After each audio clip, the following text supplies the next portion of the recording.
പഞ്ചസാര കൂടുതലായിട്ട് കഴിക്കുന്നത് നല്ലതല്ല എന്ന് നമുക്ക് എല്ലാവർക്കും അറിയാം. പക്ഷേ പഞ്ചസാര കൂടുതൽ അളവിൽ നമ്മുടെ ശരീരത്തിൽ എത്തിയാൽ അത് നമ്മുടെ ശരീരത്തിലെ അവയവങ്ങളിൽ എന്തൊക്കെ മാറ്റങ്ങളാണ് ഉണ്ടാക്കുക എന്നുള്ളത് പറയാം.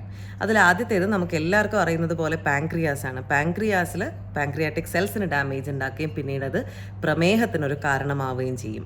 പിന്നെ ഉള്ളത് ലിവറാണ്. നമ്മുടെ ശരീരത്തിലെത്തുന്ന കാർബോഹൈഡ്രേറ്റ്സിനെ അത് ഫാറ്റായിട്ട് കൺവേർട്ട് ചെയ്യുകയൊക്കെ ചെയ്യുന്നത് ലിവറിലാണ്. അപ്പോൾ എക്സസീവായിട്ട് നമ്മുടെ ശരീരത്തിലേക്ക് ഷുഗർ അതല്ലെങ്കിൽ കാർബോഹൈഡ്രേറ്റ്സ് ഈ ഷുഗർ കണ്ടന്റ് എത്തിക്കഴിഞ്ഞ് കഴിഞ്ഞാൽ അത് ഫാറ്റായിട്ട് കൺവേർട്ട് ചെയ്യും. എക്സസീവായിട്ട് വരുന്ന ഫാറ്റ് ലിവറിൽ സ്റ്റോർ ചെയ്യപ്പെടുകയും അത് പിന്നീട് ഫാറ്റി ലിവർ എന്ന് പറയുന്ന കണ്ടീഷനായിട്ട് മാറുകയും ചെയ്യും.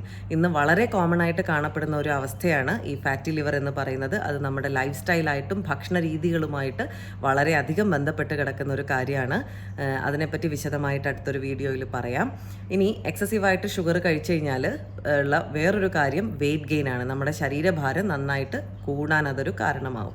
പിന്നെയുള്ളത് ഏജിങ് ആണ്. നമ്മുടെ ഏജിങ് പ്രോസസ്സിനെ അത് സ്പീഡപ്പ് ആക്കും. അതായത് നമ്മുടെ സ്കിന്നിലൊക്കെ ഫ്രക്കിൾസ് കാണാൻ തുടങ്ങും, സ്കിന്നിൽ ചുളിവുകൾ കാണാൻ തുടങ്ങും, പിന്നെ ഹൈപ്പർ പിഗ്മെൻറ്റേഷൻ കഴുത്തിന് ചുറ്റും കക്ഷത്തിലൊക്കെ നമുക്ക് ഡാർക്ക് ബ്ലാക്കിഷ് ഡിസ്കളറേഷൻ കാണാൻ സാധിക്കും. അപ്പോൾ അങ്ങനെയുള്ള ചേഞ്ചസ് നമുക്ക് വളരെ ചെറുപ്പത്തിലേ കാണാനിടയാവും ഈ എക്സസീവായിട്ട് നമ്മൾ പഞ്ചസാര ഉപയോഗിക്കുകയാണെങ്കിൽ. അതേപോലെ സ്കിൻ ഏജിങ് പറഞ്ഞതുപോലെ തന്നെയാണ് നമ്മളെ ബ്രെയിൻ ഏജിങ്ങിനും അതൊരു കാരണമാവും.